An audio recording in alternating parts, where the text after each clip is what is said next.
Hello friends, मैं हूं doctor Shivani Shah, Radha hospital and Candor IVF centre से practising gynaecologist and infertility specialist.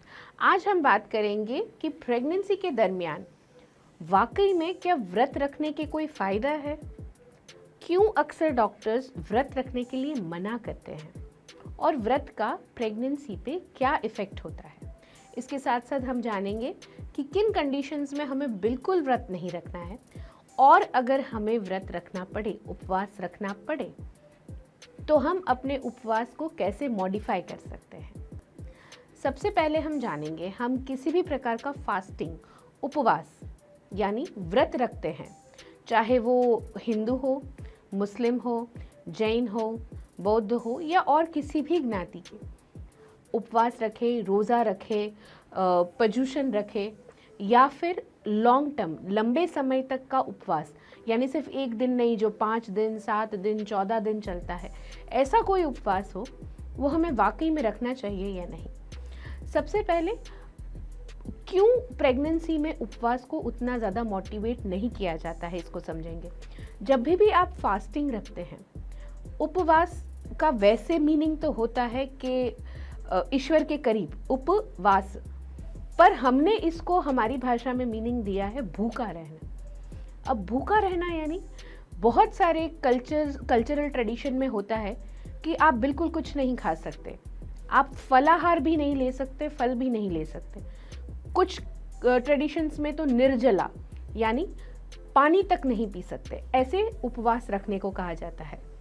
अब जब आप भूखे रहते हैं, जब आप प्रेग्नेंट हैं और आप भूखे रहते हैं, तो आपको ये समझना होगा कि बेबी के लिए direct source of energy, direct source of glucose होता है उसकी माँ का खून, क्योंकि जो नाल में से बेबी को खून पहुँचता है माँ का, उसी में से बेबी अपनी ऊर्जा को, एनर्जी को ड्राइव करता है और उस खून में आने वाले पोषक तत्वों और ब्लड ग्लूकोज पे ही उसका बॉडी का इंटरनल डेवलपमेंट डिपेंड करता है। तो जब भी आप भूखे रहते हैं, आपका ब्लड ग्लूकोज लेवल कम होता है, आप में पानी की कमी होती है, और सिर्फ ब्लड ग्लूकोज लेवल और पानी की कमी नहीं, साथ साथ बॉडी में बहुत सारे इलेक्ट्रोलाइट्स होते हैं, रसायन पदार्थ होते हैं, जिनकी भी गड़बड़ होना शुरू हो जाती है। अब इन तीनों चीज़ का डायरेक्ट इफेक्ट आपके बेबी पे पड़ता है। और प्रेगनेंसी के 9 महीने दरमियान हर एक डॉक्टर ये चाहेंगे कि आपके बेबी को डायरेक्ट न्यूट्रिशन एकदम सही हिसाब से, सही माप में और कंटिन्यूस मिलता रहे। यानी आपके 9 महीने के एक भी क्षण ऐसा ना हो कि आपके खून में किसी भी चीज़ का बैलेंस बिगड़े और बेबी का उस पर इफेक्ट आए, क्योंकि बेबी का इंटरनल बॉडी सिस्टम अभी उतना स्ट्रांग नहीं होता है, वो कंप्लीटली अपने मम्मा पे डिपेंडेंट होता है इन चीज़ों को लेके। अभी बेबी के अंदर की जो पैनक्रियाज है, जो उसके इंसुलिन लेवल को कंट्रोल करती है या बेबी के ब्लड ग्लूकोज लेवल को कंट्रोल करती है, वो भी अच्छे से डेवलप नहीं हुई होती। तो ऐसे केसेस में डॉक्टर हमेशा ये कहते हैं कि आप बने तक उपवास न रखें, व्रत न करें। कैसी कंडीशंस में हम बिल्कुल मना करते हैं कि आपको नहीं करना चाहिए। सबसे पहली, अगर आपको डायबिटीज़ है तो, चाहे वो जेस्टेशनल डायबिटीज़, गर्भावस्था के दरमियान आया हुआ डायबिटीज़ हो या पहले से आप डायबिटिक हो, आपको उपवास नहीं करना चाहिए, क्योंकि आपकी बॉडी ग्लूकोज को लेके बहुत ही सेंसिटिव होती है। सेकेंड, आपको हाइपरटेंशन, ब्लड प्रेशर, बीपी है तो, प्रेगनेंसी इंड्यूस्ड हाइपरटेंशन हो या पहले से हाइपरटेंशन के दर्दी हो, आपको उपवास नहीं रखना है। आपके बॉडी में सॉल्ट और इलेक्ट्रोलाइट और वाटर का इम्बैलेंस होगा, जो आपके बीपी को फ्लक्चुएट करेगा और इसकी डायरेक्ट इफेक्ट बेबी पे हो। अगर आपके बेबी का ग्रोथ पहले से रिटार्डेड है, यानी ग्रोथ पहले से कम है, हम अक्सर हमारी गैर मान्यताओं में फंस जाते हैं, कहीं से किसी की कहते हैं ना कि कोई एक व्रत ले लेते हैं कि मैं इतने हफ्ते फास्ट रखूंगी, मेरे बच्चे का विकास अच्छा हो जाए। इन सब मिथ्याओं में पड़ जाते हैं। आपके बच्चे का विकास अगर कमज़ोर है तो आपको बिल्कुल भी फास्टिंग नहीं करना है। उल्टा आपको ये निश्चित करना है कि आप समय समय पे न्यूट्रिशियस खाना ले रहे हैं, ताकि आपके बच्चे को न्यूट्रिशन अच्छे से मिले, उसका वज़न भले ही कम हो पर उसके अंदर इंटरनल ऑर्गन्स का डेवलपमेंट अच्छे से हो। चौथी कंडीशन ऐसी जिसमें आपको मल्टीपल प्रेगनेंसी यानी ट्विंस है, ट्रिपलेट्स अगर है तो, ट्रिपलेट्स है, ट्विंस है, ऐसे केसेस में आपको उपवास नहीं रखना है, क्योंकि आपका बॉडी का ग्लूकोज 3 जन में डिवाइड होता है, आपके 2 बेबीज़ में और आप में, तो आपको तो बिल्कुल भूखा नहीं रहना है। इसके साथ साथ अगर आपके बच्चे के आजू बाजू का जो तरल पदार्थ है, जिसे हम एमनियोटिक फ्लूइड कहते हैं, अगर ये कम है तो आपको बिल्कुल फास्ट नहीं रखना है, क्योंकि आपको और अपने आप को हाइड्रेटेड मेंटेन करना है, इलेक्ट्रोलाइट को बैलेंस करना है और सारे विटामिन्स एंड मिनरल्स टाइम पे लेने हैं। तो इन 5 कंडीशंस में तो आपको बिल्कुल उपवास नहीं रखना है। इसके साथ अगर आपको रखना ही पड़े फास्ट, चाहे वो रोज़ा हो, चाहे एक दिन का फास्ट हो जैसे करवा चौथ हो, चाहे वो पर्युषण हो, चाहे वो एक दिन का कोई भी किसी भी प्रकार का व्रत हो या निर्जला हो या जिसमें फलाहार भी न ले सके, ऐसा कोई भी फास्ट रखना है, तो पहले आप ये सोचें कि ये सारे जो उपवास होते हैं वो हर साल आते हैं। प्रेगनेंसी हर साल नहीं होती है।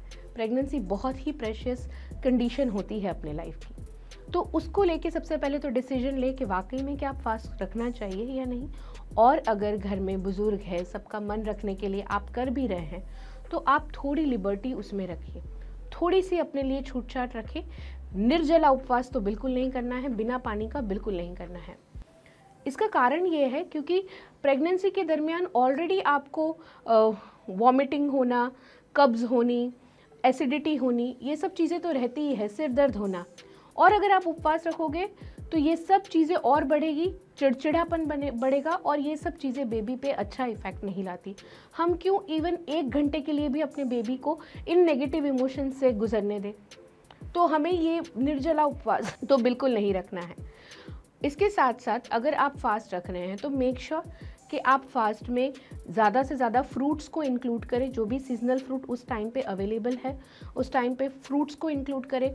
अगर गर्मियों के मौसम में उपवास रखना पड़ रहा है तो मेक श्योर आप नींबू पानी, नारियल पानी, इन सब चीज़ों का एकदम अच्छे से इंटेक करें और थोड़ा ज़्यादा लें, ताकि आप डिहाइड्रेटेड ना महसूस करें। ऑल्सो कई बार उपवास में ऐसा होता है कि हम एक टाइम खाएंगे, एक टाइम नहीं खाएंगे, तो जब एक टाइम खाने वाला जो उपवास होता है जिसमें आप एक टाइम अन्न ले सकते हो, उस टाइम में हम इतना ज़्यादा खा लेते हैं कि बॉडी में सडन शुगर लोड बढ़ जाता है। तो ऐसे भी नहीं करना कि आज उपवास है, आज एक ही टाइम खाना है तो जो मर्जी में आया है, जैसे खाना है वैसे खा लिए। नहीं, आपको ऐसा ही कार्बोहाइड्रेट वाला फूड लेना है कि जो लॉन्ग लास्टिंग हो, आपकी बॉडी में धीरे धीरे शुगर लेवल को बढ़ाए। एक बैठक पे एकदम से नहीं खाना है। करवा चौथ में सुबह सरगी का जो टाइम होता है वो, या रोज़े में आप जब शहरी या इफ्तार करते हैं, तब ये देखें कि आप एकदम से शुगर वाली चीज़ें, एकदम से आपके बॉडी के ग्लूकोज को डिस्टर्ब कर ऐसी चीज़ें नहीं खा रहे हैं। अगर आप रोज़ा रख रहे हैं तो आपको ये ध्यान रखना है कि आप थोड़ी सी लिबर्टी लें कि अगर आपको बॉडी में कभी भी ऐसा लगे कि आप डिहाइड्रेटेड हैं, पानी कम हो रहा है, सिर दर्द हो रहा है, शरीर में थकावट है, या बच्चा कम घूम रहा है या बहुत ज़्यादा घूम रहा है, तो आप प्लीज़ पानी ले लीजिए, ताकि आपके बेबी को अच्छे से तरल पदार्थ मिले, उसका इलेक्ट्रोलाइट इम्बैलेंस ना हो। तो इन सब चीज़ों का ध्यान रख के आप व्रत की ओर आगे बढ़ सकते हैं। पर जैसा मैंने कहा, अगर बहुत ज़रूरी हो तो ही करें। उपवास का वाकई में मीनिंग होता है ईश्वर के करीब उपवास, प्रभु के करीब रहना, और प्रभु कभी भी भूखा रहने की सलाह नहीं देते, और स्पेशली सगर्भा स्त्रियों को तो कभी नहीं देते हैं। सो इस वीडियो को अगर आपको पसंद आया हो तो ज़्यादा से ज़्यादा लाइक करें, शेयर करें, सब्सक्राइब करें, और प्रेगनेंसी में फास्टिंग को लेके और कोई भी प्रश्न है तो नीचे के कमेंट बॉक्स में ज़रूर से लिख भेजिए। Thank you.